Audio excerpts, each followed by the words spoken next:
I anticipate we could see it go a little bit higher, but it's staying right at that level. And there's some indicators that make me think there's some strong possibilities that we've reached a top and could start coming down. As we've been following, the yield on the treasuries has been trending down, which means the market value is trending up. You'll see a spike over the last couple days, and I think that continued today as well. This is a chart from yesterday. However, I do think you're going to see the overall trend in the downward move, which means the values are going up. So a lot of people are heading to safety when long-term treasuries are paying such nice yields. Okay, on the economy, again, we're seeing that those yields are attractive. And in this chart, what it's showing is the comparison or the difference between what the corporate bonds are paying and what the treasuries are paying is near zero. So when that happens, historically, you're taking on more risk with your corporate bonds. And so if you can get the same yield with far less risk, people end up moving to those treasuries. So that should again push those treasuries, the yields down and the values up. That's the normal trend. Who knows if that's actually going to happen? Okay, so we've entered the VIX season of volatility. So VIX is the volatility index. And typically around this time of year, you start to see volatility increase.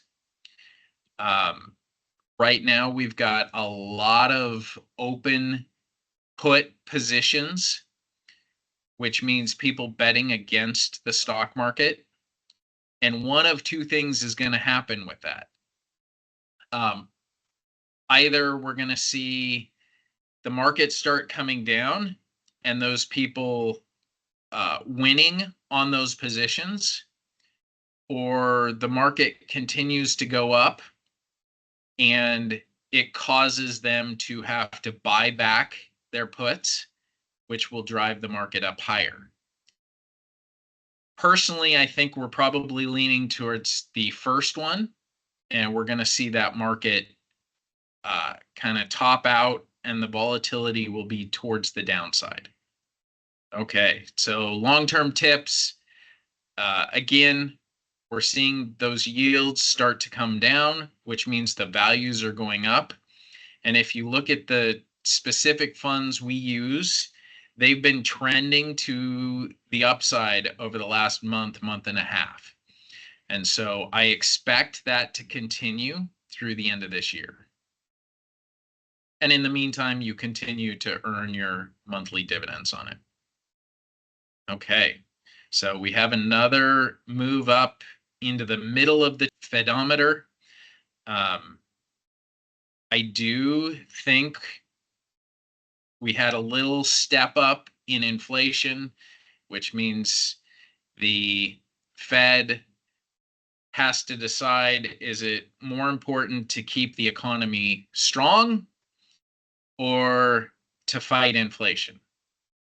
So they're hedging there. Now, the Fed cutting interest rates is only one way that interest rates move. They're not the only way. So as we've discussed, if there's a flight to safety in the treasury bonds, for example, that will drop the yield on those bonds. So we could see rates, as we have been with mortgages and other things, go down, even though the Fed hasn't adjusted rates recently. So keep an eye out on that. I do expect that we'll start with rate cuts again here pretty soon. for those of you paying attention, we've had thousands of government workers either let go or voluntarily resigning over the last month or so. So that's a lot of people out of work. There's a lot of data that suggests those people potentially had two jobs. So it may not affect the economy as much as if this was their only source of income, but we may see unemployment and other numbers continue to rise based on that. Okay. So gold just continues to hit new highs.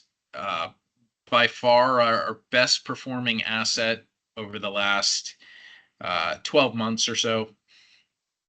Just continues to go up. I don't see this changing anytime soon.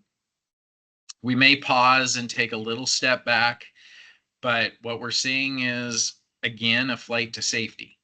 People are hedging against a market that is extremely overvalued.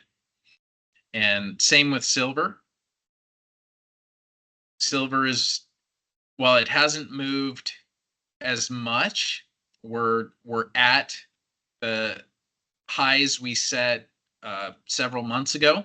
I've said this many times, but silver has a much better use case than gold.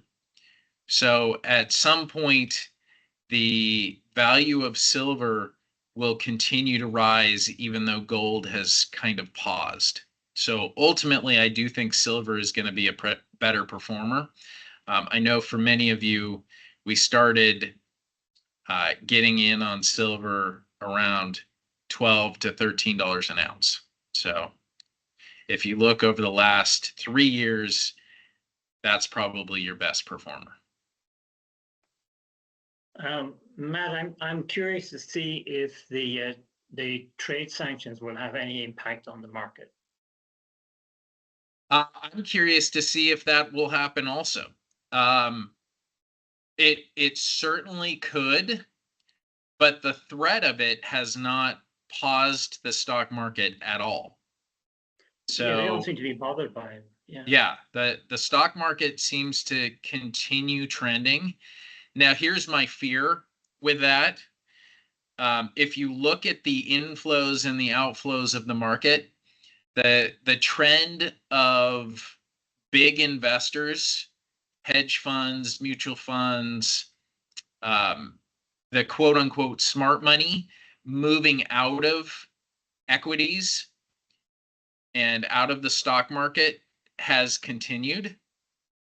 And what they're doing is they're hedging their bets, buying calls on the market. So they're able to be invested in the market for pennies on the dollar. But if their stock positions were to drop, they've been getting out of those. And frankly, the retail investor, you and I, are the ones that have been buying those stocks from the big hedge funds.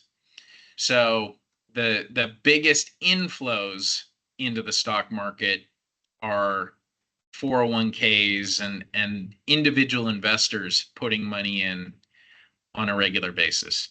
So personally, I don't want to be the one buying positions at all-time highs from companies that have been making millions of dollars. I'd rather wait and see where these markets go. So as far as the tariffs and trade wars, I don't think they will have a major effect on the market. I do think the overvaluation of stocks will have a major effect. That doesn't mean that the tariffs won't be blamed for it, which could be possible also. I hope that answered your question. Oh, yeah, it does. Thank you. It's very interesting. I'll mute now. Any other questions? Yes, Matt, I have a question. The Trump coin, will that affect the market? It shouldn't. I mean, in comparison to the size of the market, it's a very small percentage of dollars that exist. So I don't think it'll affect the market one way or another. Certainly, it's a volatile investment. So you want to be very careful if you're investing in that in particular. But it shouldn't affect the stock market. The last thing I wanted to say is I'm looking at the charts with a lot of the cryptocurrencies, big ones and small ones alike. And if you are invested in them, the trends are looking like we should have a potential significant drop in value in the next month or two. So if you're heavily into those coins, you might consider cutting your risk, and then potentially getting back in if it's something that's important to you. Potentially getting back in once we do hit lower values. And I'm happy to talk to you on an individual basis about that or anything else, any other questions you have. But the main takeaways for today are the market has been bouncing around at that top level. Looks like it's probably going to turn and start coming down. The economy, we have a lot of jobless claims coming in, most of them government workers. And I don't see that trend changing in the next few months at least. I think we'll continue to have layoffs in that area. So that could potentially fast forward any drops in the market. The areas I think you want to be invested for the next 12 months, where I see the potential to have decent gains, are the precious metals and long-term treasuries and tips, as again there's a flight to safety.